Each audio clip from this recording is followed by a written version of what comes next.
one of the Vedic literatures saying, Yasya deve para bhaktir yata deva tata deve tata guru tasya te Kyatita arta prakashante mahatmana. So what that means is that to all those great souls that have implicit faith, so it means just very staunch, complete faith in both the spiritual master and to the Supreme Lord, Krishna, that all the imports, which means like all the conclusions, the topmost conclusions, the imports of the Vedic literatures are automatically revealed. So materially speaking, we might be a complete dunce and not done well at school or not be well educated or whatever like that. But if we just have faith and love and respect in the spiritual master and in Krishna, then they'll be pleased by that attitude, by that correct attitude of respecting the authority, towing the line, and bless us with all kinds of transcendental realizations and knowledge. So that's good for people like me, and we need that, especially in Kali Yuga. We're not so clever usually spiritually. Materially, we might be very clever. You know, we create. People are creating smaller and smaller mobile phones and faster and faster. I saw in China they've been making breakthroughs in China in developing bridges and high-speed railways, and they've won many awards and so many things like that, and just pumping out so many bridges and everything like that. And so in Kali Yuga, people are often materially very intelligent, but spiritually very backwards, you know, and not really understanding even the basic spiritual points. But if we develop, like I said, faith and respect in the spiritual master and in God, then by their mercy and their blessings, they can make us the most intelligent person and understanding the highest truth. So that's good news. That's very good news. So let's keep up and offering respect. So let's do that. Om Jnana Timirandasya Piranjana Shalakaya Chakshurunmalatam Yena Tasmai Shri Gurave Namaha. Okay, who's ready to read the English for that? I was born in the darkest ignorance, and my spiritual master opened my eyes with the torch of knowledge. I offer my respectful obeisances unto him. Okay, that's nice. So we're continuing reading from the 5th chapter of Bhagavad Gita, entitled Karma Yoga, Action in Krishna Consciousness. So text number 8 and 9, so it's 2 verses together this week. Very interesting verses. And we'll just recite last week's one to see where we've come from. So what we've been hearing about in this chapter, Arjuna, remember in the beginning of this chapter, he says something apparently contradictory that Krishna said until what he's heard so far, was that in some places it appears that Krishna has said to him to give up work, to renounce work. And in other places it seems like Krishna's been encouraging him to work in devotion. So he's saying, well, can you please resolve this? So what should I do? Give up work or work in devotion? So Krishna explains that by giving up work, which is generally the result of jnana yoga, or Krishna uses the word Sankhya yoga, analytical study, they give up work, or by engaging in devotional service, which is working in devotion, then the results are the same.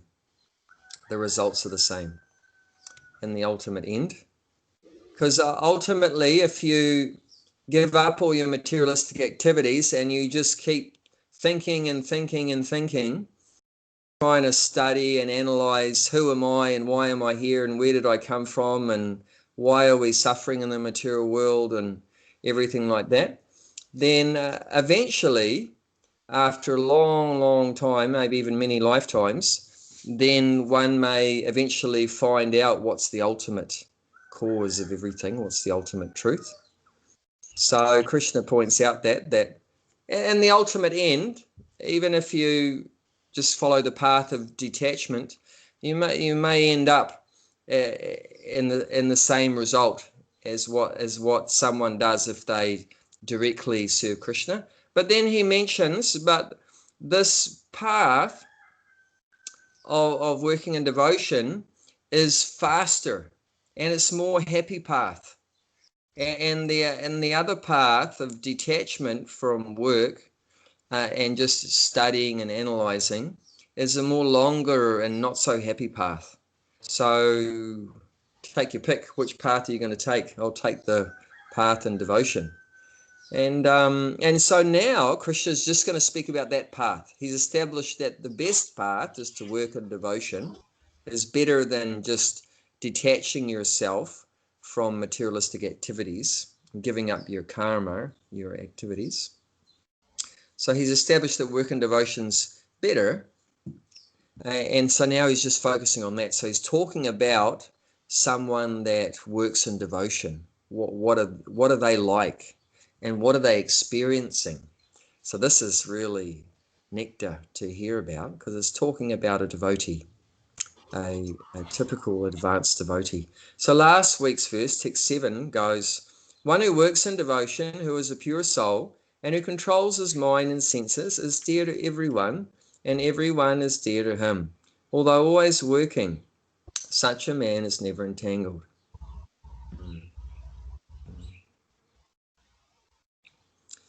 So this is why some people, they give up work, because they know that by doing activities in the material world, then you're going to get entangled in the reactions.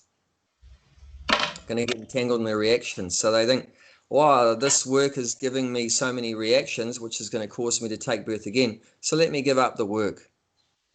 So you can see why logically people do give up work. Does that make sense?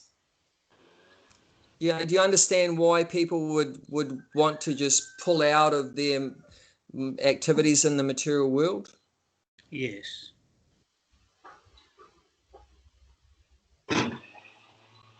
I mean, even me, from my point of view, say my work at the moment is gardening. My main work at the moment is gardening. And every day I'm basically killing hundreds, if not thousands, of living entities every day. You know, I'm pulling out weeds, I'm killing weeds, I'm insects and bugs that are attacking the fruit trees and nut trees that I planted, killing them. Every time I dig a hole to plant a tree, how many worms are being killed, so many things like that. I mean, if I look at it from a point of, you know, actions and reactions like that, then, hey Josh, how are you? Then you got no chance. Yeah, then no, it's pretty bad, you know. I think, well, maybe I should give up gardening, you know, because I mean, all those living entities I've killed. I mean, am I going to get the reaction for that? God, I'm going to take birth as a worm in my next life, and then as a bronze beetle, which I've been killing those, and you know, then take birth as, you know, in plants' bodies because I killed a lot of plants. So maybe I should just sit in a cave somewhere and think about how to get out of the material world or something like that. So, you know, you can understand why people might want to pull out of their activities because they understand this is entangling me. There's going to be reactions. I'm going to have to take birth again. So let me, you know, give up all these activities like that. So, and then you might ask, well, Abai, why are you doing it? You know, because this is you know, these activities can be entangling for you. But then we're trying to do it as a work and devotion that we want to be a spiritual center. So we want to make it very nice so people can come and develop their Krishna consciousness. Like an ashram means like a sheltered environment where people can study the scriptures and find out more about themselves and spiritual life like that. Like traditionally in India, they have the Gurukul. There's still a few of them where you go and live with a guru like that, a spiritual practitioner, and you can really advance really quickly. So we want to make, some kind of environment where people can come and find out more about spiritual life, and also for ourselves to be more self-sufficient so that we can focus more on our spiritual practice. And so we're trying to do it for Krishna's pleasure as activities of devotion. So like that. So if we do it like that, not for our own gratification, we're not just trying to make something to enjoy sense gratification, then we'd be getting reactions. But if you do it for Krishna's pleasure, and Prabhupada himself, before he left in 1977, he, towards the final pastimes, he gave many instructions. He said, make farms, make farms, make farms, like 3 times means it's very important. It must be done. He said, do it, do it, do it. He wanted devotees to make farms, which means you have to grow your own food, which involves all the things I've just been saying. But because we're doing it under the authority of the spiritual master and Krishna, under the order of Krishna and the spiritual master, then we don't get any reactions. We don't get any reactions as long as we're just sticking to those guidelines and producing and trying to produce food, be self-sufficient, to be Krishna conscious. He said he wanted devotees to live a simple life, produce your own food, and then all that time after that, after you've produced your own food, then you just chant Hare Krishna. It seems very simple. And then that's exactly the way he wanted devotees to live a life of being self-sufficient, producing their own food, and not depending on other people too much for our bare necessities of life. And then spare time, once you simplify your life, you've got lots of time to chant Hare Krishna and to hear Bhagavad Gita and so forth. So that's the objective, what we're trying to do. And if we do like that, then like it's saying in this text number 7, though always working, like I am always working, every day I'm working, though always working, such a man is never entangled, or woman. So even though you're working and some things are being killed, that's unavoidable, but you're not entangled, Does that make sense? Would anyone like to say anything about that? Clear as. Clear as? Okay, that's good. Okay, so let's text 8 and 9. So this week, let me recite the first verse, and then I want the first line, and then you follow after me. So we'll do call and response this time rather than doing it at the same time. So I'll do one line at a time. So we've got 8 lines here in the 2 verses. Naiva kinchit karomiti. Okay, your turn. Naiva kinchit karomiti. Yukto manyeta tatvavit. Yukto manyeta tatvavit. Pashyan shrinvan sparshan jigran. Pashyan shrinvan sparshan. Ashnan gachan swapan shwasan. Ashyan gacham swapan sastam. Pralapan visrajan granan. Pralapan visrajanam. Unmishan nimishanapi. Unmishanapi. Indriyanindriyarteshu. Indriyanindriyanakeshu. Vartanta iti darayan. Vakanta iti dharyan. Okay, Gulshan, would you like to read the English, please? Yeah. A person in the divine consciousness, although engaged in seeing, hearing, touching, smelling, eating, moving about, sleeping, and breathing, always know within himself that he actually does nothing at all. Because while speaking, evacuating, receiving, or opening or closing his eyes, he always knows that only the material senses are engaged with their object and that he is aloof from them. Mm.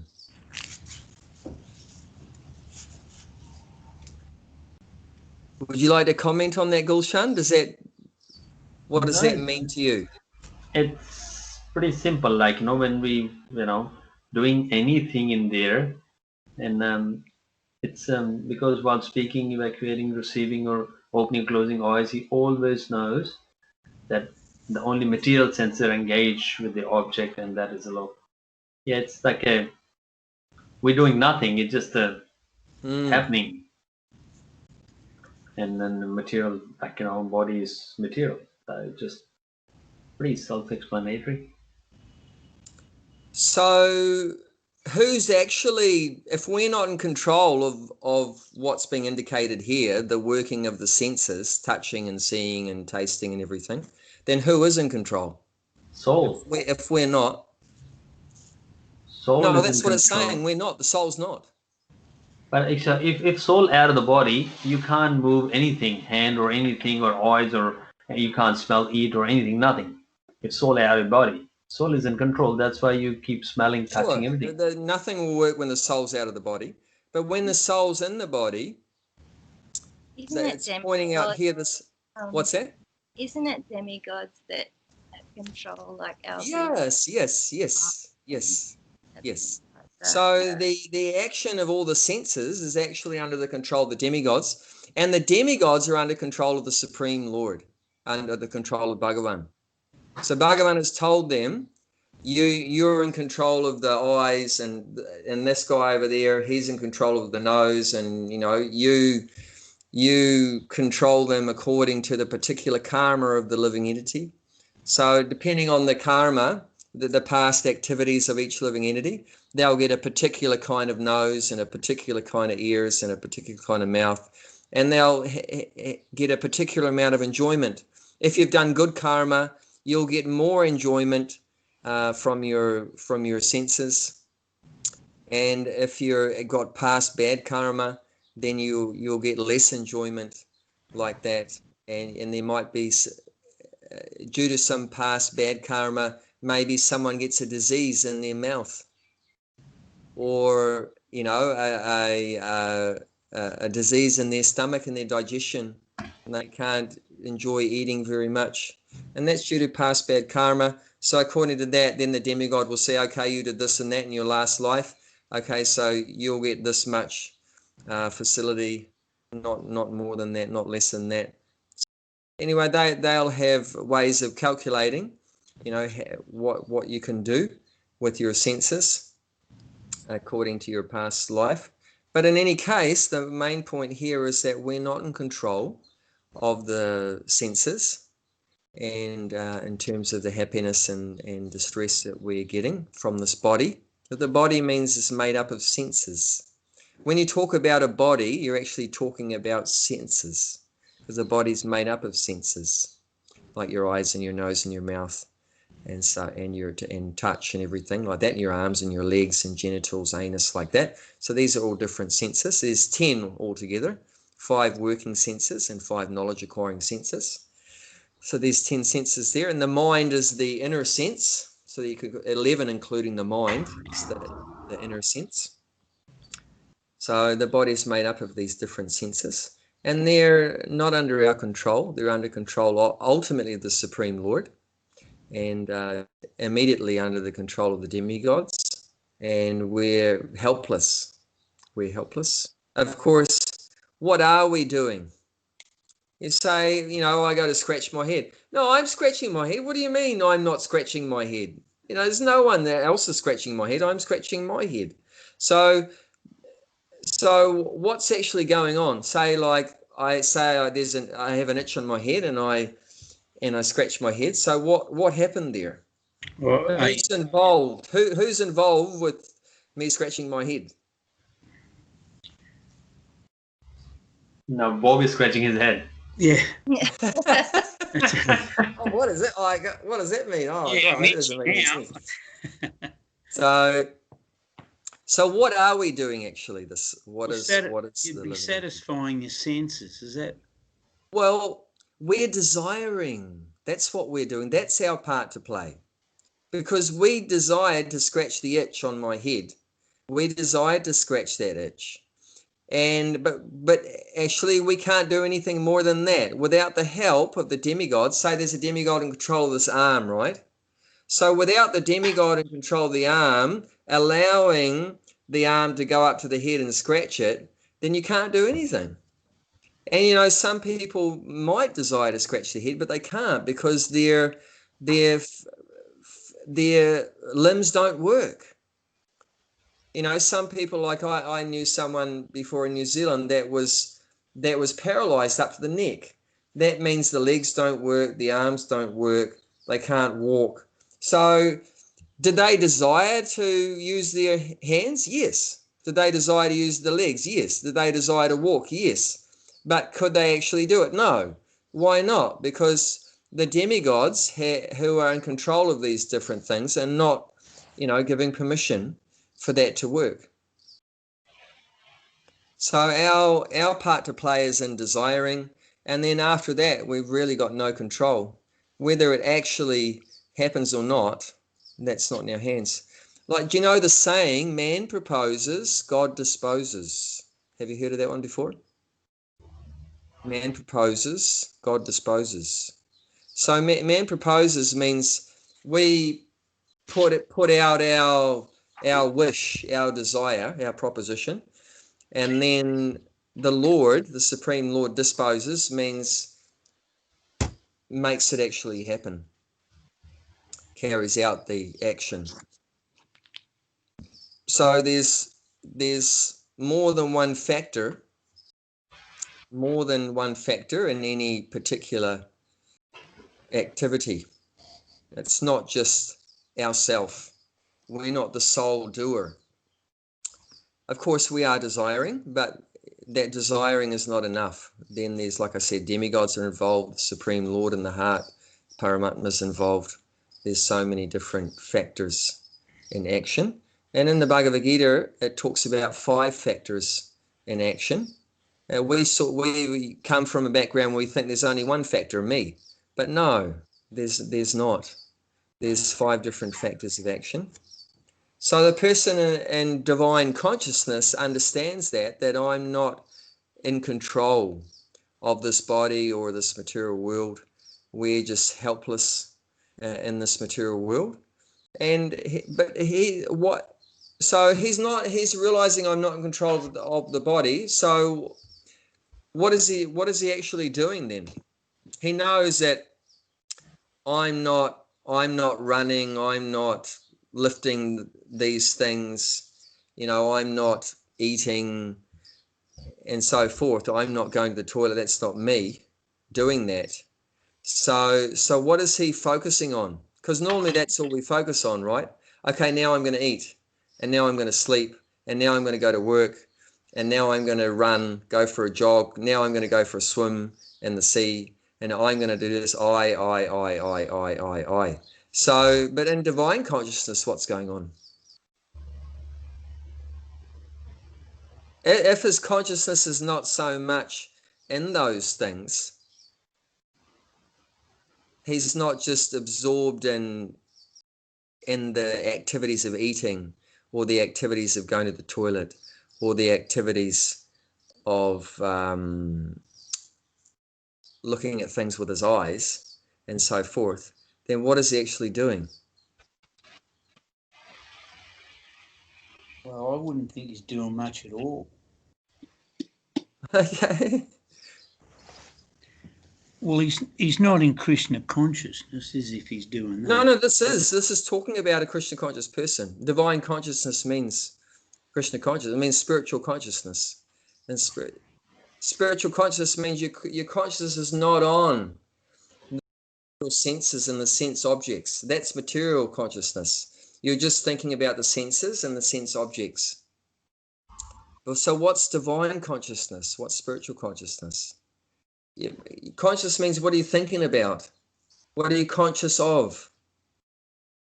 Like in material consciousness, you've got your eyes and they're looking at a beautiful woman or a handsome man. And that's material consciousness. And you're thinking, I can enjoy that. Or the money, you thinking about getting a lot of money, becoming a millionaire. So that's material consciousness. You're thinking about the sense objects, like money is a sense object. Gold is a sense object. The watch is a sense object. The phone is a sense object. The house, like that.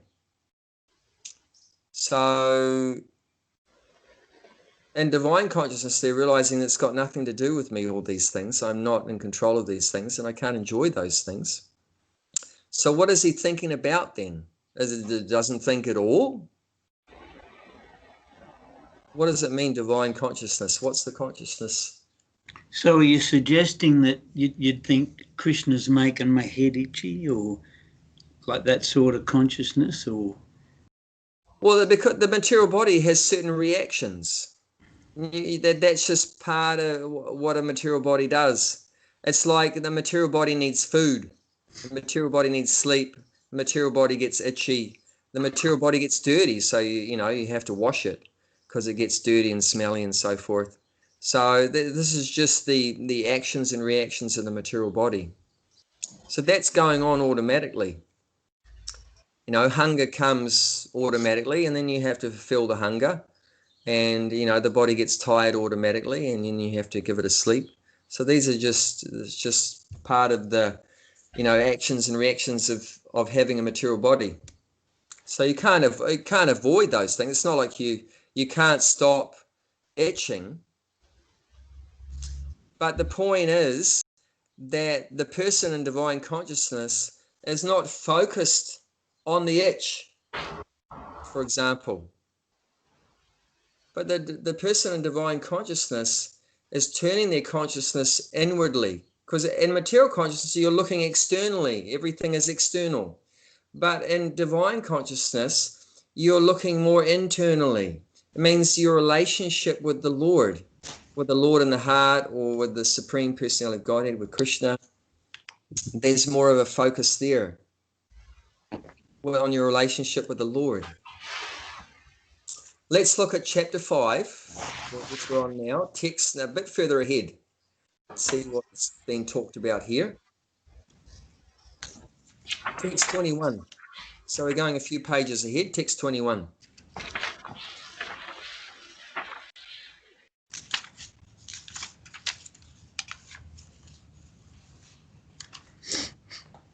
Bob, have you got that? Do you want to read the English? Yep. Such a liberated person is not attracted to material sense pleasure, but is always in trance, enjoying the pleasure within. In this way, the self-realized person enjoys unlimited happiness, for he concentrates on the Supreme. So that's what his consciousness is fixed on, concentrating on the Supreme. So he's concentrating on Krishna, or Paramatma, or Brahman, depending on the transcendentalists. Like I said, there's three aspects of God. There's Brahman, the all-pervading aspect, and there's Paramatma, the super soul in the heart, and then there's Bhagavan, the Supreme Personality of Godhead, Krishna. So, and one of those features, the transcendentalists is focused on that all the time. And trance means samadhi, completely. The mind's always there. Even externally, the devotee might be eating, but his consciousness is not just on the eating. His consciousness is on the Lord. Like for example, when a devotee eats, what is he thinking? The devotee is thinking, this amazing taste of this food is coming from Krishna. Krishna has made this food so tasty. This taste that I'm tasting is Krishna. This is Krishna that I'm tasting. Like in the Bhagavad Gita, Krishna says, I am the taste of water. So when a devotee drinks water, the devotee is thinking, wow, this amazing taste of water, this is Krishna. So externally, the devotee is doing all the same things that everyone else is doing, but the consciousness is different. everything the devotee's doing with his body, with his senses, but it is reminding him of his relationship with Krishna. So constantly his mind is fixed on Krishna. It doesn't matter what he's doing externally, whether he's going to the toilet or eating or, you know, going out doing some work or whatever, but the mind is always fixed on Krishna. Everything's reminding him of Krishna. And that's divine consciousness. And like Prabhupada said, in my whole life, never was there a time that I forgot Krishna. That's divine consciousness. He said, never was there a time when I forgot Krishna. So that's a very high platform. You can't artificially come to that point, but that can gradually be achieved by following the instructions of the spiritual master. We can come to this point of divine consciousness. We're always thinking of Krishna, always conscious of the Supreme, and no matter what we're doing in this world, while we're in this world, in this body, everyone's still going to have to work, and we're going to still have to eat and sleep. You can't stop these things. It said there's 4 necessities of the material body: eating, sleeping, mating, and defending.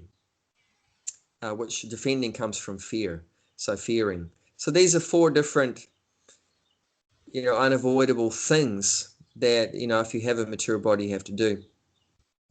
And but the real thing is not just that giving up eating or giving up sleeping or so forth, but while those things are going on, that our mind, our consciousness is on Krishna.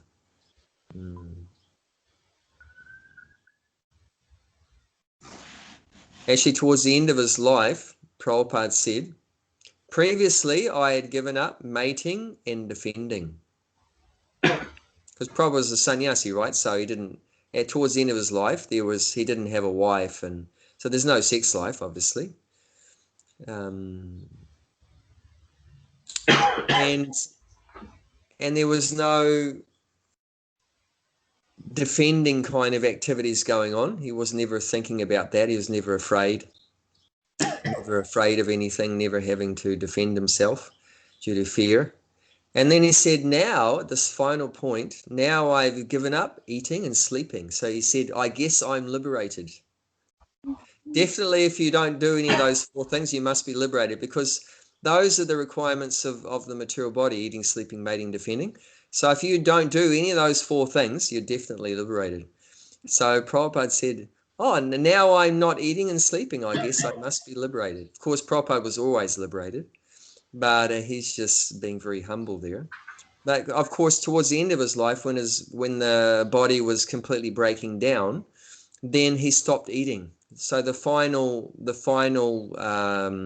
period of some days or weeks, then he got to the point where he just didn't eat anymore, and didn't sleep. And so Prabhupada said, I guess I'm liberated. So, but even if those activities are going on, but if your consciousness is fixed on the Supreme, then you're actually liberated. You're actually liberated. And like it's mentioning in this verse, 22 or 21, then there's so much pleasure from doing that. If you just concentrate on the Supreme, then there's unlimited, like it's saying here, sukham akshayam ashnute, that the devotee in divine consciousness enjoys unlimited happiness. I mean, how much happiness are you going to get from thinking about the food that you're eating, you know, or having a sleep, or making money, or scratching an itch, you know, from bodily activities? There's only limited happiness, and it only goes for a short time. That's what the next verse says, 22. That any kind of material happiness, it's so temporary. The happiness is very limited. Bhakti Mala, do you want to read that one? 22.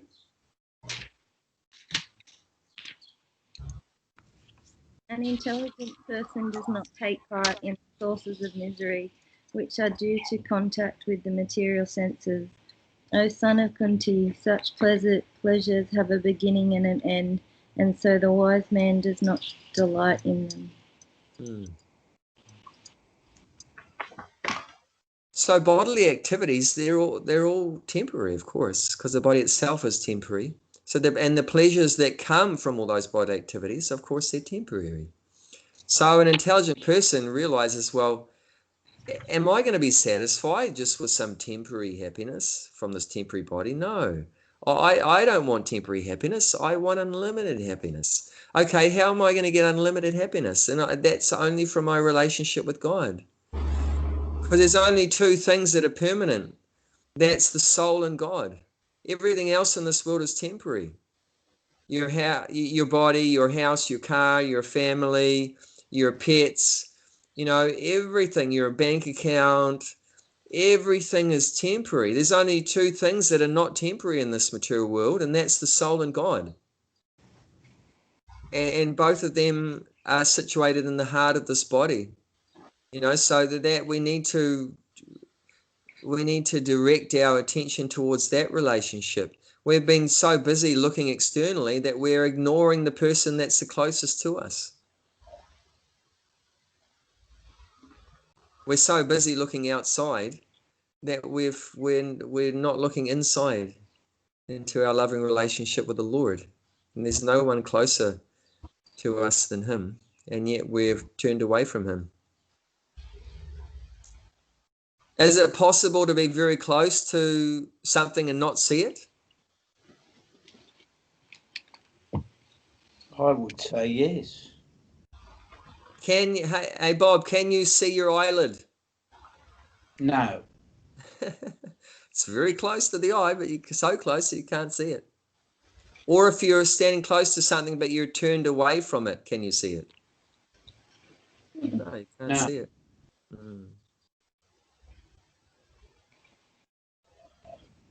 So we need a special kind of vision to see the Lord. That spiritual vision. We can get that through engaging in devotional service. So just by hearing about Krishna and chanting Krishna's names, then we're going to become purified. And like Krishna says in the 11th chapter to Arjuna, Arjuna, now I will give you divine eyes. Behold my transcendental form.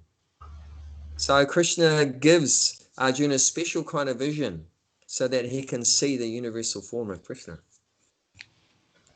So that kind of ability to be able to perceive the Lord will come if we do activities that are pleasing to him. He can reveal himself. So that relationship is revealed. And it's revealed by doing devotional service. That's the easiest and best way to reveal that relationship. And once that relationship has begun, then it's very satisfying to the heart, very enjoyable. Unlimited happiness. Okay, so let's read into the purport of today's ones, the two. Back to text 8 and 9.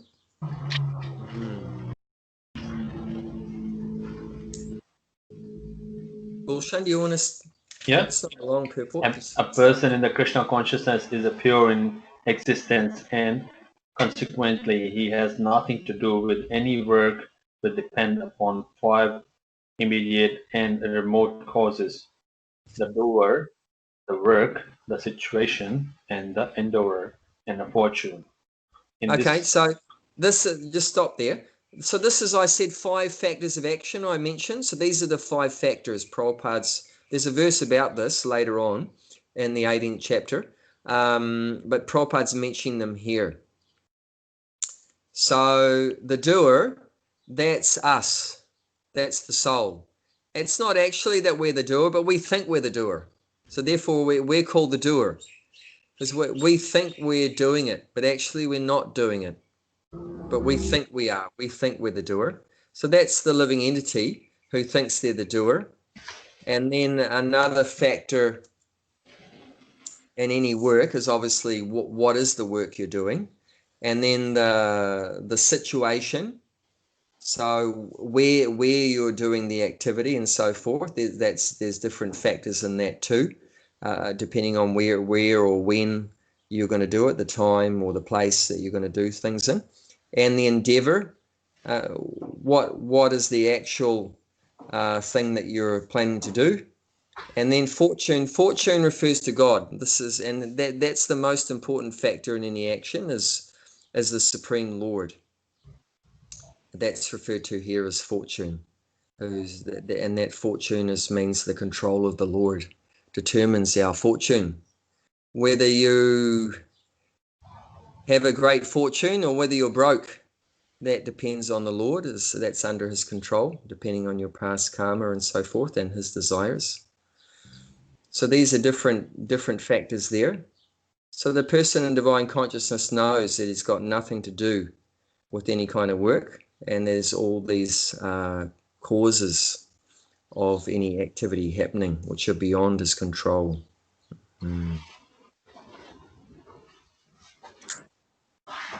Okay, you can continue.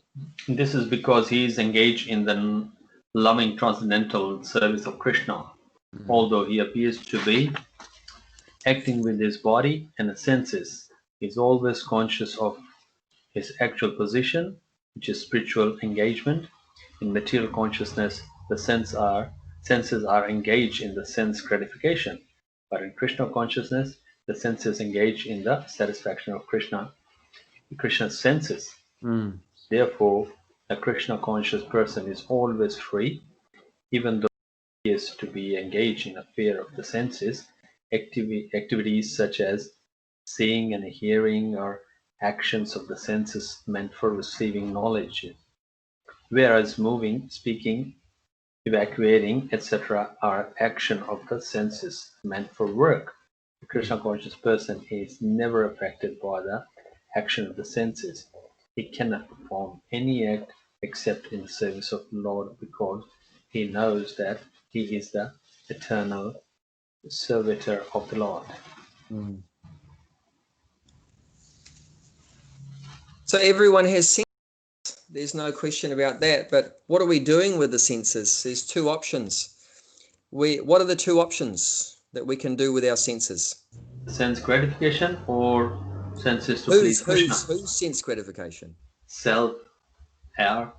Yeah, our own. You know, we try to engage in that. We try to get a gratification or enjoyment from our own senses for ourselves. Yeah. Yeah. And what's the other option? One option is to please our own senses. We try to please our own senses. Second is please the Krishna senses. Yeah, or we can try to please Krishna's senses.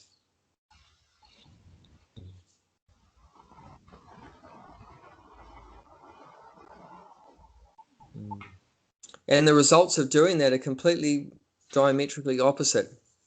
If you try to please your own senses, you may get some temporary happiness for a very short time, and which is not going to satisfy you, because like I said, the soul wants unlimited happiness, and that's very frustrating, of course. Or you can use your own senses to satisfy Krishna's senses, and that will bring complete satisfaction, complete peace, and keeps getting better and better and better. In the beginning, it may be difficult. Why would it be difficult? In the beginning, you know, you've been pleasing, trying to please your senses, then you try to stop that and try to please Krishna's senses. Because last 48 years, I was used to about my own sense gratification, and I'm just changing towards Krishna's sense. Of course, it's difficult. Yeah, so that's a big turnaround. It's a big turnaround. So mainly it's difficult for the mind, because the mind and the false ego. The false ego and the mind have been working hand in hand for not just this life, but life after life, to trying to get this sense gratification. It's all about me, I, and me and mine. So they're addicted to that. So to try to change that. What do you mean it's not about me anymore? You know, why am I not in the center of everything anymore? So that's a bitter pill for the false ego and the mind to swallow. So it's a bit of a bitter pill like that. So, but there's actually nothing wrong, but it's just the mind and the false ego giving some trouble there. But it's recommended one has to just tolerate that. One has to just tolerate that, and that once we get purified and get free from these unwanted bad habits, then the mind can enjoy Krishna consciousness, and the false ego will get purified, and the real ego will be established. And what's the real ego? As Prabhupada finishes off saying here, what is the real ego? He cannot perform any act except in the service of the Lord, because he knows that he is the eternal servitor of the Lord. Yeah, that's the real ego. Aham. Aham means I. So who am I? I am the eternal servitor of the Lord. What is the false ego? I am anything but that. So I am the body. I am a Kiwi. I am an Aussie. I am an Indian. I'm a man. I'm a woman. I am in charge of this business and this company and this country, or I am the president, the prime minister, I am the CEO, whatever. So many designations, and they're all part of the false ego. The false ego goes from so many things. Or I am a cat, I'm a dog, I'm so many labels. But there's only one true label, and that we're the eternal servitor of the Lord. But we have so many false designations we go through. So getting free from those false designations, that we should become established in our real self, our real ego, that we're the eternal servant of the Lord.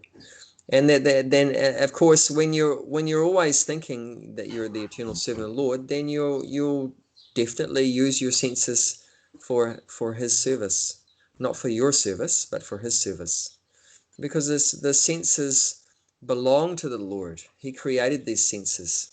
See, this body made up of arms and legs and so forth is a creation of the Lord. It's the energy of the Lord, so it should be used for His pleasure. The senses should be used to satisfy His senses. And then another question will come, then if I just satisfy His senses, then what about me? What about my senses? Your senses will automatically be satisfied. Yes. How come? Because you are serving the Krishna, so it's all Krishna, so you'll be automatically satisfied.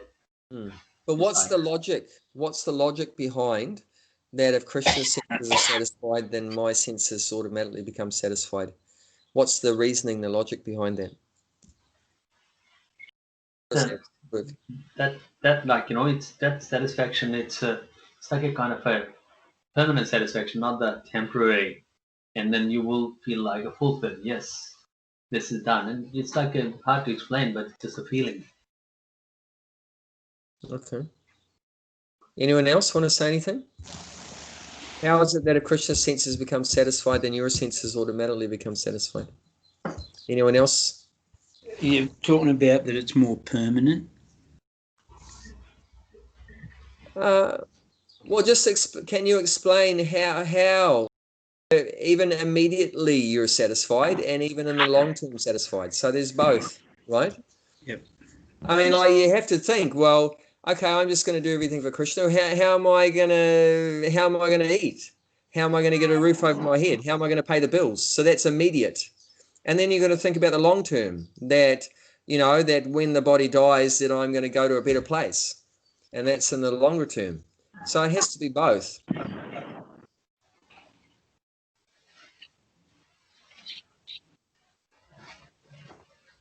Yeah, but So how is it by satisfying Krishna's senses you get the immediate and the long term everything you need? Because we're outposts, aren't we? We are outposts of Krishna. We are the finger on Krishna's hand. That's it. Yes. Yes. We eat. We just feel like Yeah. So everything we Josh do. Yeah, you go. Yeah, you want to say a bit more? Say a bit more. Well, everything we do, feeds back up to Krishna, and everything that Krishna does feeds down to us. Like we are in this, especially when we're practicing well, we are more and more united with Krishna, and adopting that personality. And it's Krishna that ultimately does everything anyway.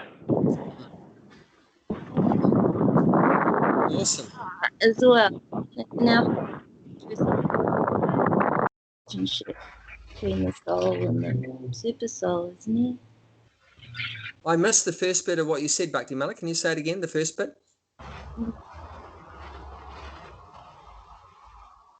It's not coming through. Your voice isn't coming through. Can you hear me? Yes, that's better. I just say Krishna's in the heart, so as the super soul, so there's that reciprocation between our soul and the super soul as well. There's reciprocation, yeah. Definitely there's reciprocation.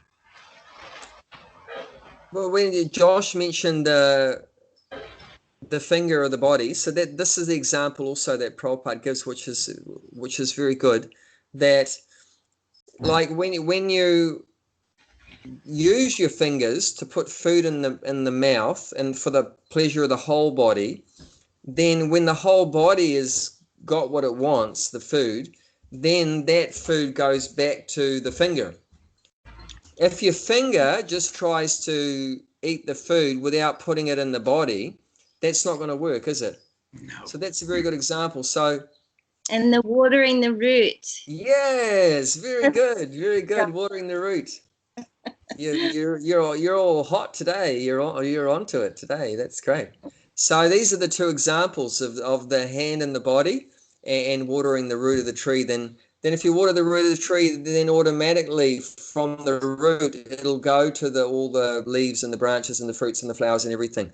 But if you just put water on the flower or water on the leaf, then obviously that's not going to do anything for either for the flower or for the leaf or for the whole tree. So the purpose of the part is to serve the whole. That's just logical. The part serves the whole. So we are the part, we're not the whole. If you can't realize that you're not the whole, then there's something wrong. So obviously we're not. Otherwise, I'd be conscious of what Gulshan's thinking and what Bhakti Mala's thinking and Josh is thinking and Bob and everything like that. I'd be conscious of all your pleasure and pain and everything like that. And I could just desire, okay, you all become happy at this moment, and you would. So obviously we're not the whole. So if we're not the whole, then we must be the part. But we want to satisfy the whole. And when the whole is satisfied, then automatically the parts will become satisfied. So that's one of the basic principles of Krishna consciousness. It's very important to understand that.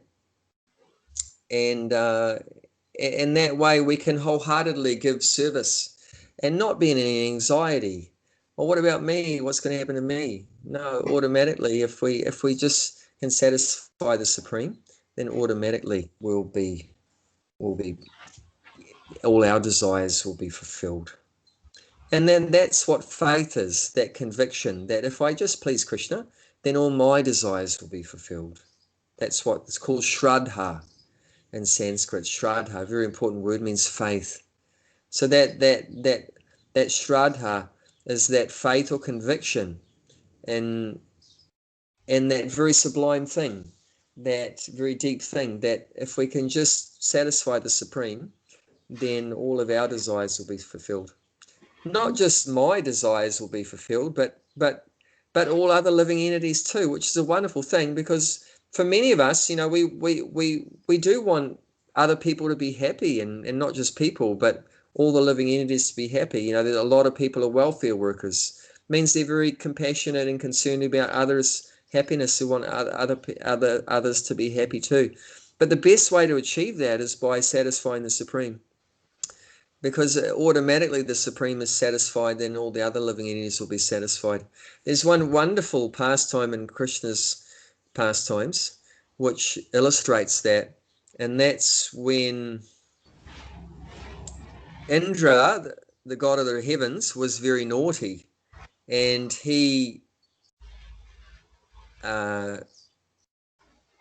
summoned these big rain clouds when Krishna stopped his devotees, the Vrajvasis, the residents of Vrindavan, from worshipping Indra, and instead directed them to worship Govardhan Hill and the cows. Indra became very angry that his worship had been stopped. So he summoned these big rain clouds and poured so much rain. And for 7 days, the whole land was flooded up immediately. And as you may know that Krishna lifted the Govardhan hill as like a big umbrella. So he protected all the residents of Vrindavan under that big mountain, Giriraj, Govardhan mountain. And then Indra realized, well, he blew it, that actually he's not the boss, because he was actually overcome by the false ego of thinking, I am the king of heaven. I am this supreme controller in the material world. No one is better than me. Who's this little blue boy interfering with my worship and everything? So he had a big false ego, and Krishna tore it down. He doesn't like it when devotees get proud and forget their real position as the eternal servitor. So Krishna leveled his pride. So after 7 days, he finally worked it out that Krishna's not just a little boy. He's actually my boss, and I've made a big boo-boo. So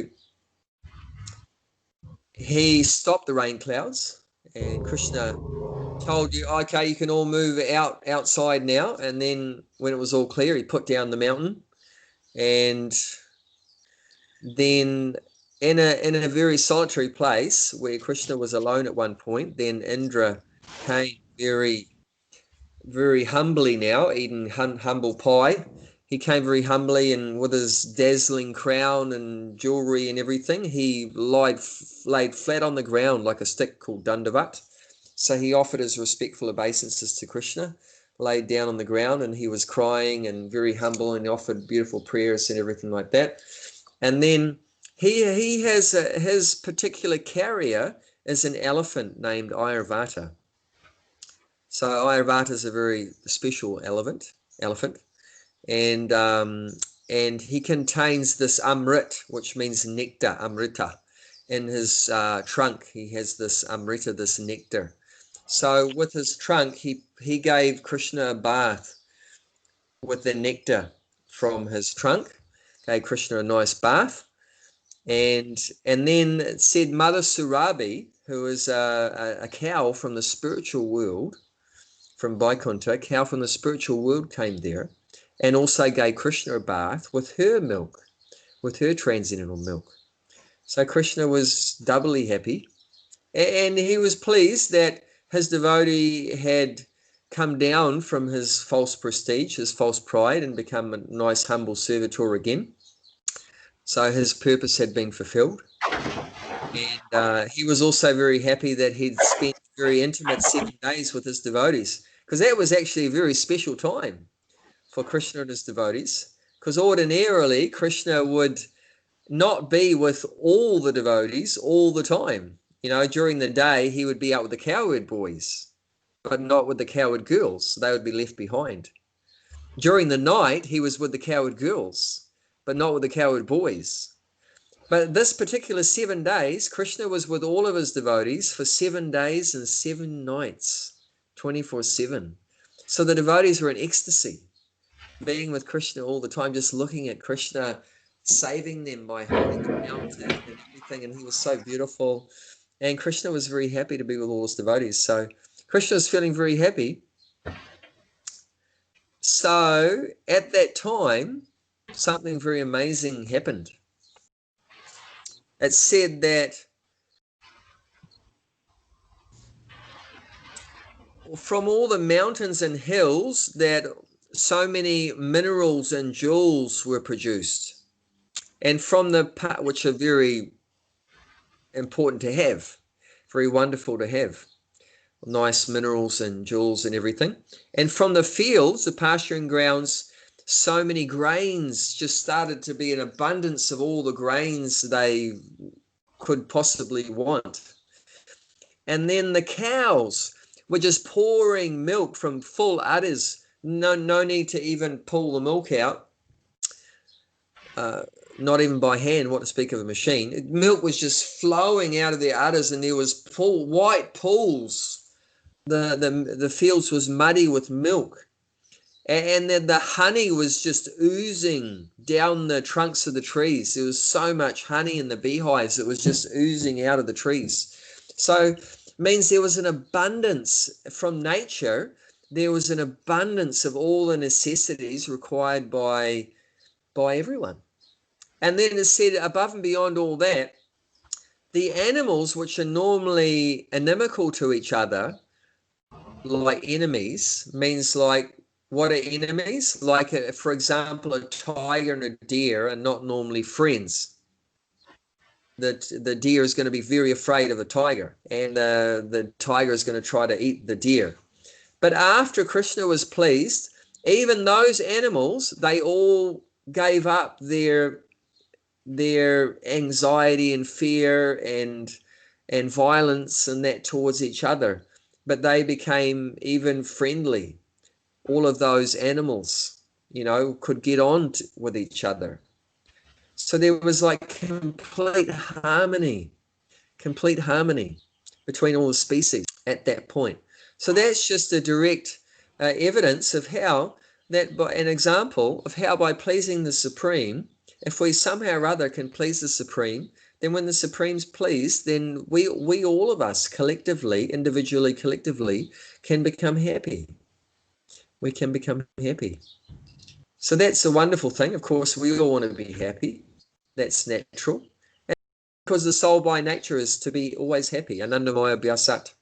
And the Vedanta Sutra has explained that we have a pleasure-seeking nature. And then also, it's a very good thing that others can be happy also. People that are more evolved, they like others to be happy.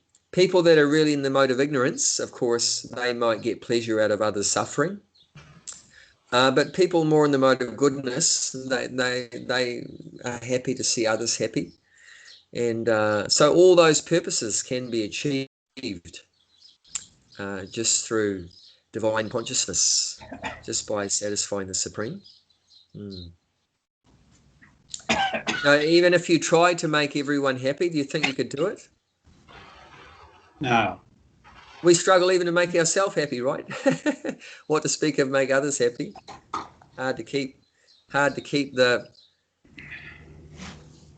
parents happy and the spouse happy and the kids happy and the neighbors happy and the animals happy and everything.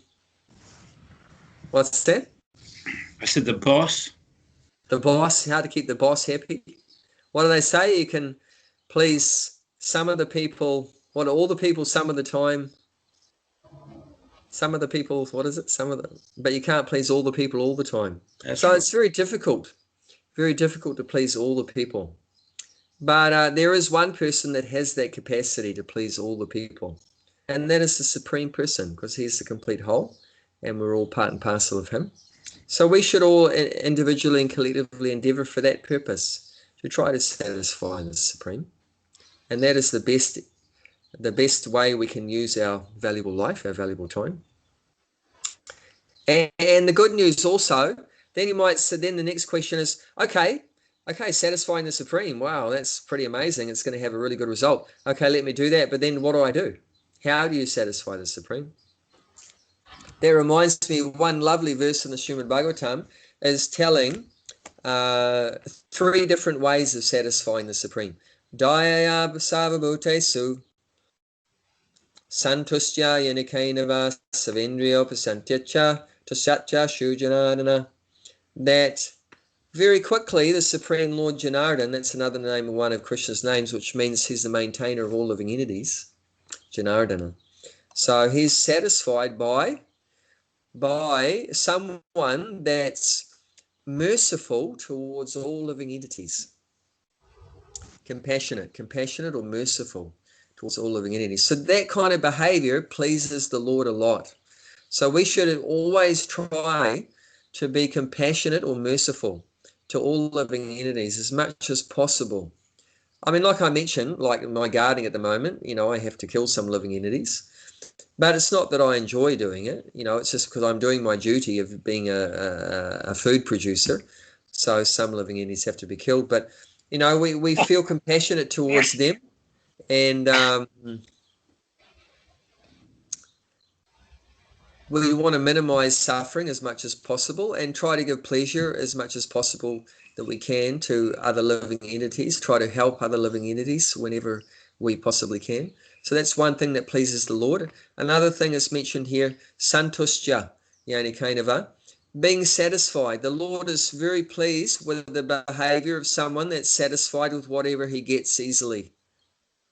Whatever comes automatically or easily without too much endeavor of its own accord, whatever comes of its own accord, just satisfied with that. You know, I'm putting my 8 hours of work in a day, and whatever money you get out of that, or food or facilities or whatever you get out of that, you're happy with that. Not thinking, oh, it's not enough. It's not enough. I want more. Why don't I have more? The guy over the road, he's got a lot more than me. I want more. I want more than him. You know, like that. So that dissatisfaction, the Lord's not pleased by that. The Lord's pleased by someone who's always satisfied. Of course, due to our past karma in our past life and in this life, you're going to be destined to get a certain amount of facilities in this life. You know, you're destined because of you. You'll have a destiny to get a certain amount of food, a certain amount of enjoyment, sex life, or children, or wealth, or health, or education, or all these things, bodily beauty, or whatever like that. These are all due to past karma. So whatever facilities that you have due to your past karma, you're satisfied. This is what I deserve. That's my quota. That's my quota. This is what I deserve. And you're satisfied with that. You know? Don't think, oh, I wish I was more good looking. You know, oh, I'm not satisfied. I wish I looked like her. I wish I looked like him. Oh, I'm always broke. You know, I wish I had as much money as them. Or so that dissatisfaction, it disturbs us, but it also disturbs the Lord. The Lord's very pleased when someone's satisfied. And obviously, you know, that person is satisfied materially. Why? Because they have that relationship with the Lord.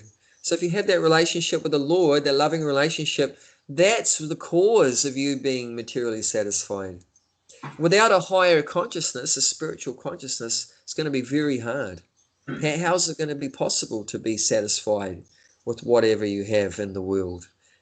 No one's happy because they don't have that divine consciousness, spiritual consciousness. But automatically, that's one of the results, side effects of having that divine consciousness, is that you become satisfied.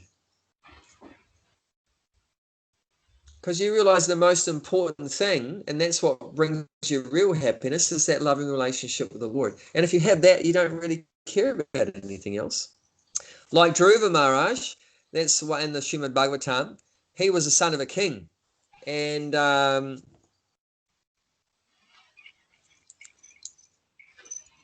he had a brother from another wife of the king, because sometimes the kings would have many wives. So he realized at one point that he wasn't the son of the favorite wife, so he wasn't also the favorite son. So he realized that he wasn't going to inherit the kingdom, and that his brother was going to get the kingdom. And he was thinking, I've got to have the kingdom.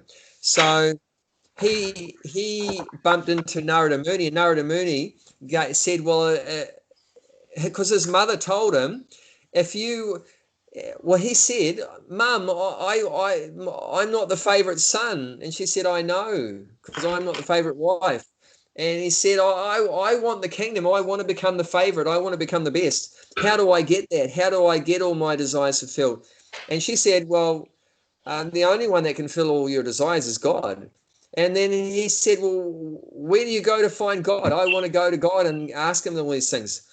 And she said, I don't know where God is, but I see that, you know, a lot of sages go to the forest to find God. So maybe you could look in the forest.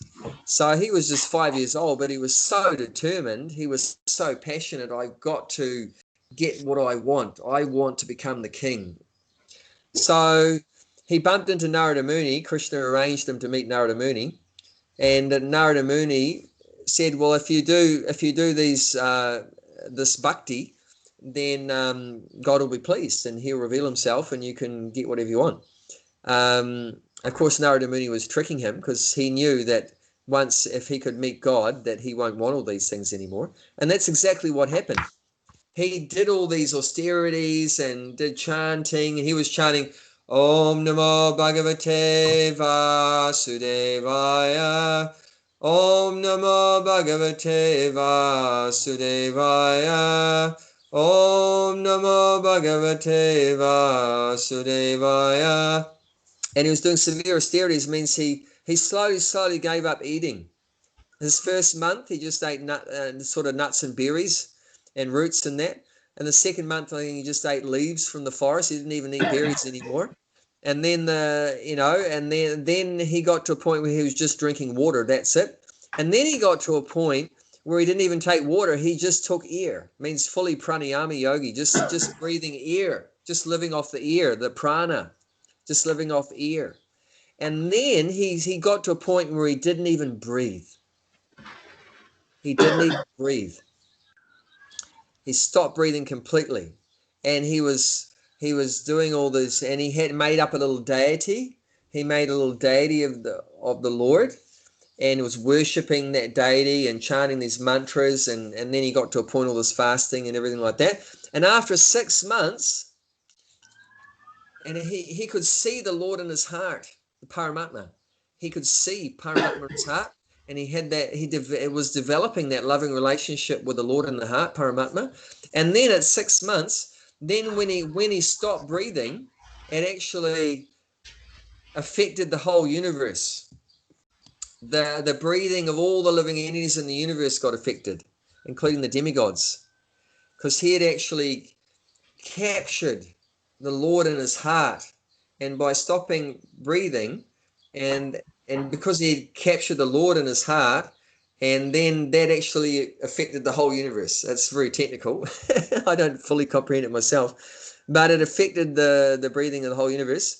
At that point, the demigods were choking, and they complained to Lord Narayan, Lord Vishnu, that, do something about this guy Dhruva. He's like killing us.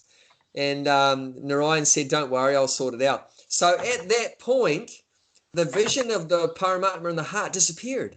And Dhruva was like devastated that he lost sight of that beautiful form of the Lord. So he had his eyes closed when he was meditating. So he was so shocked that form disappeared, that beautiful form, that he opened his eyes. And when he opened his eyes, do you know what he saw? That very person, the Supreme Lord that was in his heart, was standing right outside of him. Was standing outside of him.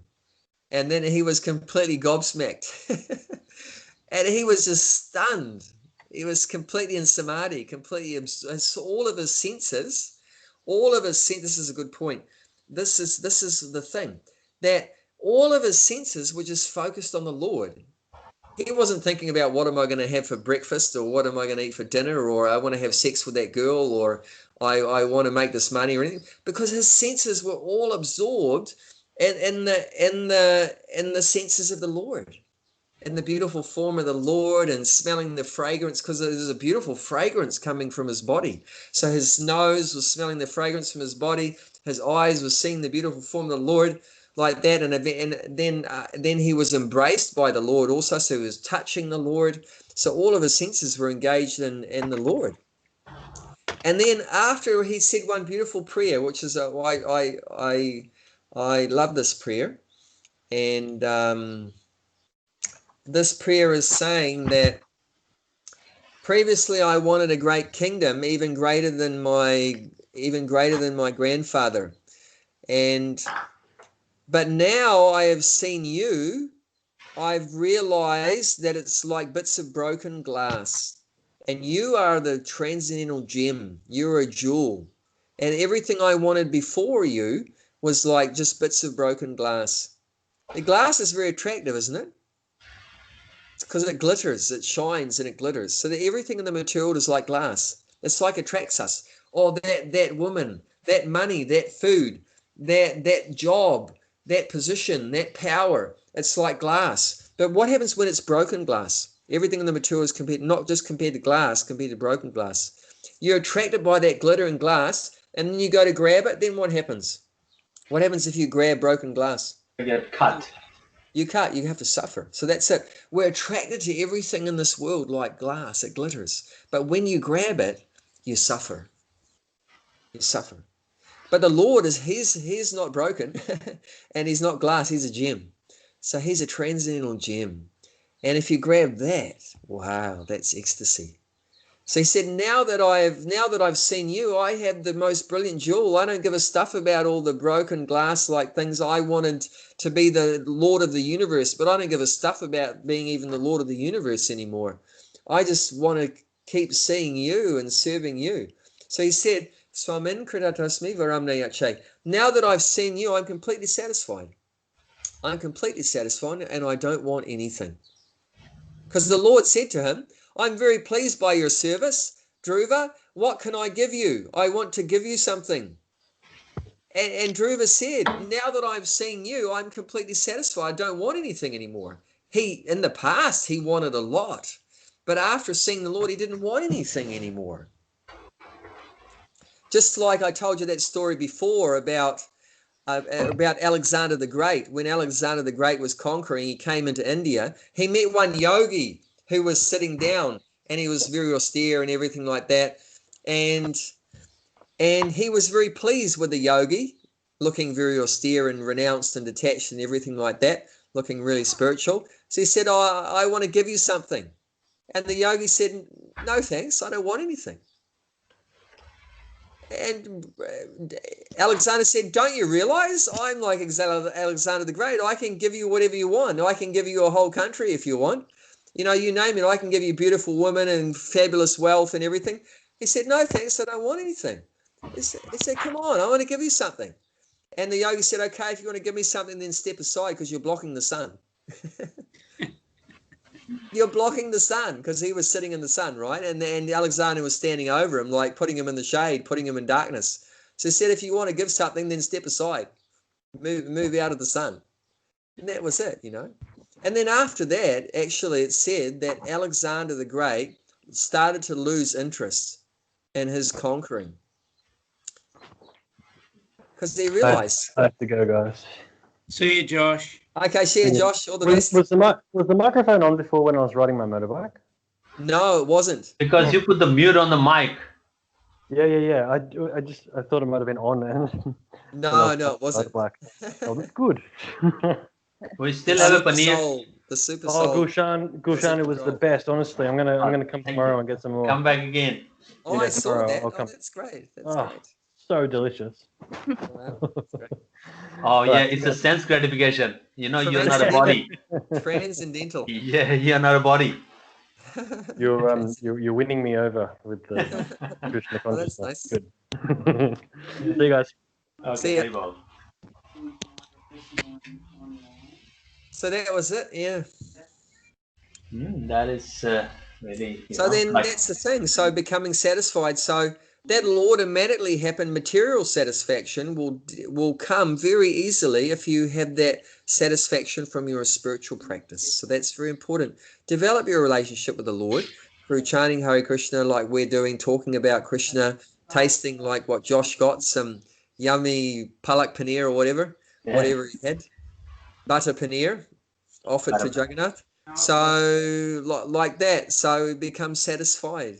Become satisfied automatically with everything in the material world. So we should have that spiritual satisfaction that will lead to material satisfaction. And the third criteria that pleases the Lord. So what have we said so far? What two things have we said so far that satisfy God? Material satisfaction, which is like, if you serving the God, which is like, satisfaction. And the first one was Compassion. Compassionate, merciful to other living entities. And the third one is controlling the senses. If that is a hard one. Senses, God's pleased, that's a hard one. Butter paneer masala. No, that is controlling the senses, because if you offer it, then it's you're just taking prasadam. So that means you've stopped the senses from eating everything that's not offered. Yes.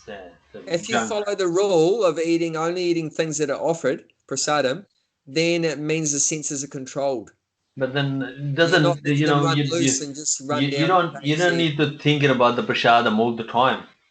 You know, oh, what's in the prasadam today? Oh, he's got a paneer there today. What's got in there? What else he got? Samosas there. Oh, he's got a chutney as well. I know it's a prasadam, but if you keep thinking about that day and night, morning, lunch, only worried Yeah, about lunch, breakfast, that's dinner. true. That's true. But still, you'll be purified because unknowingly you're associating with the Supreme in the form of food. That's his And- like incarnation in the form of food. So even though you're not conscious that it's the Supreme, but you're still associating with the Lord. Even it doesn't matter if someone knows the Hare Krishna mantra is God's names. Even if they say, you know, unknowingly what it's all about, if they say Hare Krishna, Hare Krishna. Oh, what are those funny guys singing Hare Krishna, what jokers, what crazy guys, Hare Krishna, Hare Krishna. So he just got completely purified. even sometimes the Brett's dad called Brett, hey, Hare Krishna, come here. Yeah, yeah. Then So he's got even without any knowledge, even unknowingly, one's getting purified. You know, even if one becomes addicted to Krishna Prasadam, he doesn't even, you know, think anything about God. Maybe he's an atheist, but it's still getting purified. Still getting purified. I remember, what was that old lady that passed away in the Bhakti tree? What was her name? Yamuna. Yamuna, yeah. One day I was talking about God to her, in front of her. She said, "Oh, there's no God. There's no God." And I realized in her mind she's like an atheist. But oh my God, you know, Krishna gave her so much mercy. She left her body in the association of devotees after chanting the holy name, taking prasadam, and she loves devotees, even though she doesn't love God. It seems strange, but it's possible that she loves God's servants. She always asks that, She is said, the food this is my spicy on favorite Friday? place. Yeah. This is my favorite place and my favorite day of the week because we chant Hare Krishna and with lovely people and the lovely food. And but she wasn't conscious of God at all. But that doesn't matter. And she got all the mercy. You know, Krishna gave her so much mercy. So that's okay. That's okay in the beginning, even if one doesn't have that full knowledge. But still, one is associating with Krishna in his different forms and becoming purified. So the senses will become purified more and more. And the Lord's becoming pleased. You know. The Lord's becoming pleased. And that's success, you know. Actually, there's one verse I was just remembering, Bhakta Priya Jana, that Lord Narayan tells one yogi called Durvasa, who's a very powerful yogi. He's not a devotee, Durvasa but Muni. he's an impersonalist. He's an impersonalist yogi, very powerful. And one time he offended a lot of pastimes today for some reason. So he offended one of Krishna's devotees, Lord Narayan's devotees, named Ambarish. Ambarish Maharaj was he was a great king, but very satisfied. And he'd just been fasting, doing a Ekadasi fast and so many things. And Durvasa came with his 10,000 disciples to his palace. And of course, that's the Vedic culture. If someone comes to your house, you feed them. So, and that was his capacity. I mean, he's a king. He can feed 10,000 people, no problem. But so Durvasa came to his palace and said, "Oh, please come." And Ambarish said, "Please come and have a meal." And he said, "Oh, okay, but first let me take a bath," because that's also in Vedic culture. It's a very clean culture. So before you eat, you'd have a bath. So before having lunch, like Prabhupada also did that. Before lunch, Prabhupada would have a bath, and then he would eat. You don't have a bath after eating. Do you know why that is? You have a bath before. Because it upsets your digestion. Because having a bath changes your body temperature. So that upsets your digestion. So if you're going to have a bath, you'd have it before you eat, not after. You shouldn't actually have a bath at least for an hour or an hour and a half after you eat. Otherwise, it can upset your digestion. So he said, I'll go and have a bath, and then I'll come back. So at that time, Ambarish had been doing fasting, and there was, in Vedic culture, it's understood there's an auspicious time, a good time to break your fast, and then there's a bad time to break it. So at the time when he was taking his bath, well, that was the perfect time to break his fast, and he was fasting to please the Lord. So, but he was in a dilemma, because in Vedic culture, the host doesn't eat before the guests. That's a no-no. That's a big taboo. The guest eats first, and when the guest is fully satisfied, eats, not before. That's a big no-no. So, but now was the best time to break his fast. So he asked his advisors, what should I do? This is really tricky. And they suggested just drink some water, have a sip of water. Because technically water is breaking the fast because you're taking something, right? But also technically it's not eating food because it's just water, right? So you haven't really eaten like that. So he took a sip of water. But the yogi, he's such a powerful yogi, he knew that his host had taken something before him. So he got very angry. So he pulled a hair out of his head. He pulled a hair out of his head and dashed it to the ground. And a great demon was produced by that. And it went to attack the king, Ambarish. And Ambarish, he wasn't even worried at all. He was fully absorbed in thinking about the Lord and thinking that, well, if Krishna wants to kill me, well, that he must want to kill me, and we'll just let him kill me. Why am I going to stop him from killing me if that's what he wants to do? He had no worries. Even in death, the devotee has no fear. Okay, God is coming in the form of death. Mrityu Sava Haraschaham.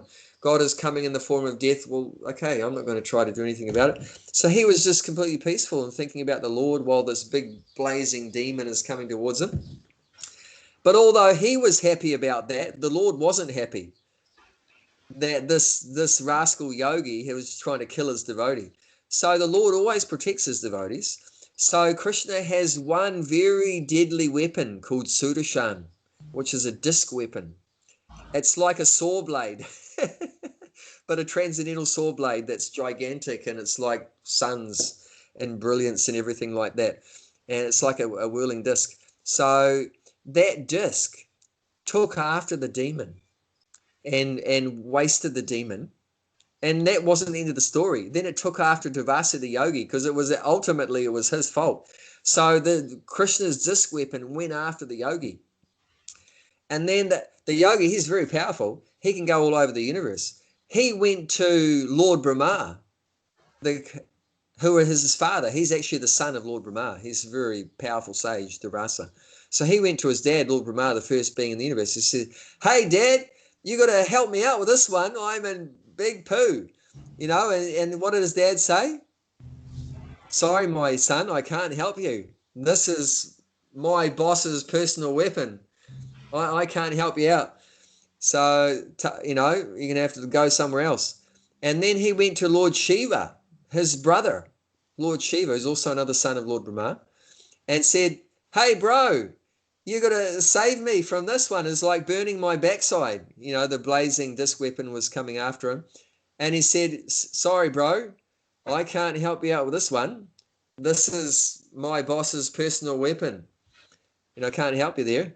So he went to the boss. He's such a powerful yogi. He actually entered into the spiritual world, into the edges of Vaikuntha, to Lord Narayan. And then he said, oh, my Lord Narayan, please help me out, save me from the blazing fire of your disc weapon. And what did the Lord say? Go to my devotee. Sorry, mate. Excuse. Sorry, mate, I can't help you. Yeah, only my devotee will. You offended my devotee. And then he said this beautiful verse, Sadhunam Hridayam Tvayam, Sadhunam Hridayam Tvayam. No, Sadhavo Hridayam Mayam, Sadhunam Hridayam Tvayam. te maranyate najananti naham tebyo managami. Then he says, the devotee is in my heart, and I am in my devotee's heart. And I do not know anyone else but them, and they do not know anyone else except from me. Basically, you blew it, mate. We love each other. You stuffed up. You hurt the person I love. You're trying to hurt the person I love. Get stuffed, basically. And then he says a verse that I'm still learning, that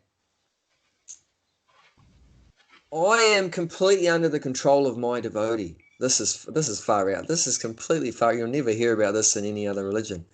He says, I am completely under the control of my devotee. That's far out. This is God talking. I am completely under control of my devotee. I am not independent. Because we hear in every religion that God's independent, right? He can do any damn thing he likes. But here he's saying, I am not independent, meaning from his devotee. He's dependent on his devotee. Then he says, I am under their control. That's far out. We think God's the supreme controller, right? But then he says, I am under their control, and not only do I love my devotees, but I love the devotee of my devotee. Whoa. So that's where our chance comes in, right there. Because I'm not thinking that I'm ever going to make it as a devotee of Krishna. I don't really have much love for Krishna. But Krishna says there, not only do I love my devotees like this, but even the devotee of my devotee, I am under their control also.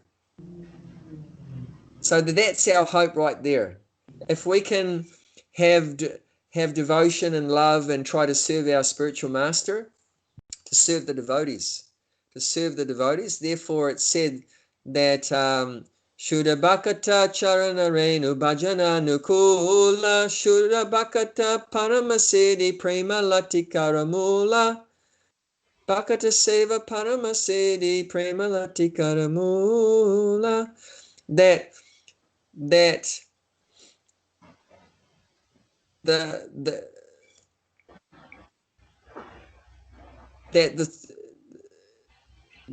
dust from the feet of the pure devotee is conducive to pure devotional service. The dust from the feet of the pure devotee is conducive to pure devotional service and service to the Vaishnavas, Bhakata Seva. The service to the devotees of Vaishnavas, that is the root of the creeper of devotion.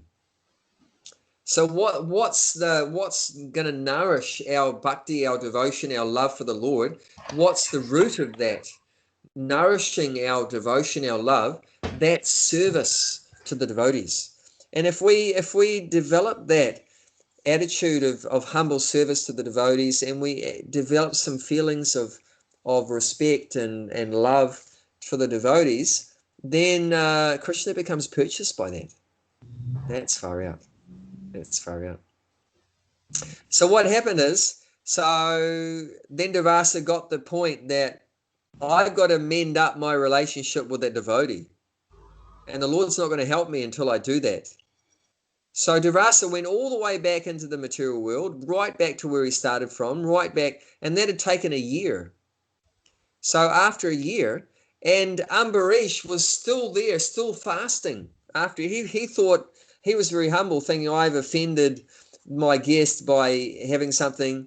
He wasn't thinking that he was right. He was thinking that he was wrong. The devotee is always very humble, even if he's right. And so the Durasa, the yogi, went back to the king and said, and bowed down and crying and said, please forgive me, I'm such a rascal, and everything like that. And Ambarish said, no worries, it's all good. I'm sorry that, things didn't work out and like that. And, and he was feeling very happy. And then immediately the disc stopped its advance, and the yogi was saved like that. So yeah, very important. Very important. to serve the devotees of the Lord, and they're always satisfied. The devotees. How do you know who's a devotee? The next thing is, okay, the best thing is to serve the devotees, right? But who's a devotee? That's the next thing, and this is how you're going to tell.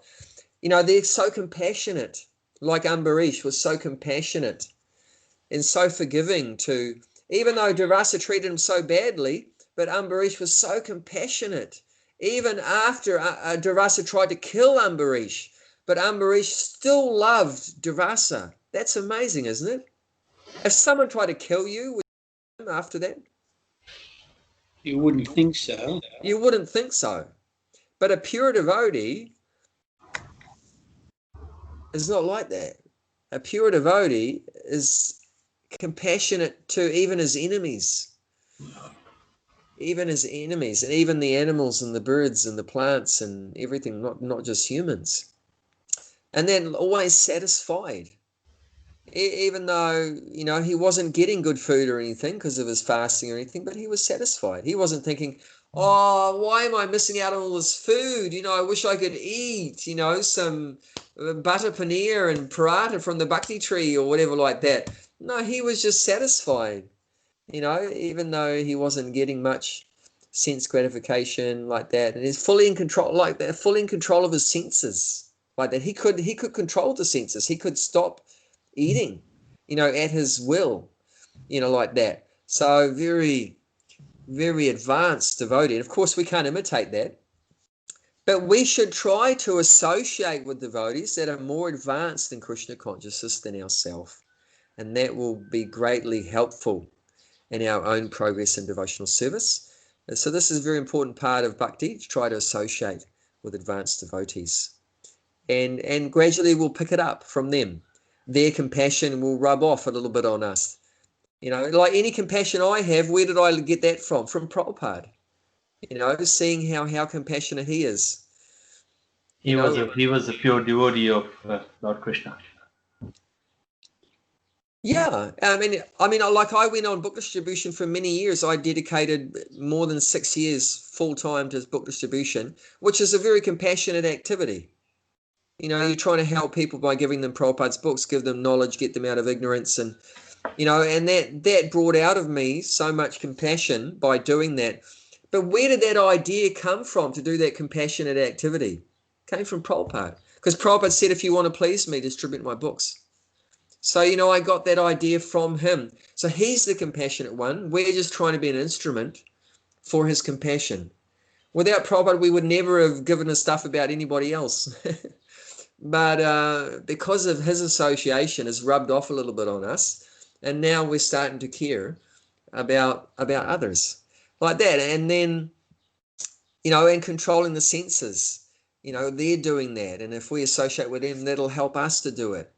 And being satisfied. We see how satisfied they are, and then we learn that, learn that art. So this is practically how the process can develop. So we want to, this verses like this in the Bhagavad Gita are very important. Not like we're like that right now, but we have to know what the symptoms of an advanced devotee are, and if we know things like this, then we can seek out their association, and that way we can progress in Krishna consciousness. And if you can become a devotee of Krishna's devotee, then your life is successful. Like Krishna says that even the devotee of my devotee is very dear to me. Priya, the word Priya is there. Priya means dear, very dear, Krishna says. Bhakta Priya, Jana Priya. Even the devotee of my devotee is very dear to me. So, wow, that's so cool. That's so nice. Yeah. Abhay, sorry, I have to sign off. Yes, it's over time. No, you can't. I guess so. See you next Thursday, I hope, and I'll see everyone else at the Buck Saturday. Yes, we'll see you on Saturday. Wonderful, wonderful. Good luck, and thank you so much, Abhay. Pleasure. It's a pleasure. Always a pleasure. Thank you, Uncle Bob. Okay, so we'll stop at this point. Would anyone like to say anything? Hajanti looks nice. Hare Krishna Mataji. She's come to say something. So now we have got a Saturday and Monday Christmas party. He can come there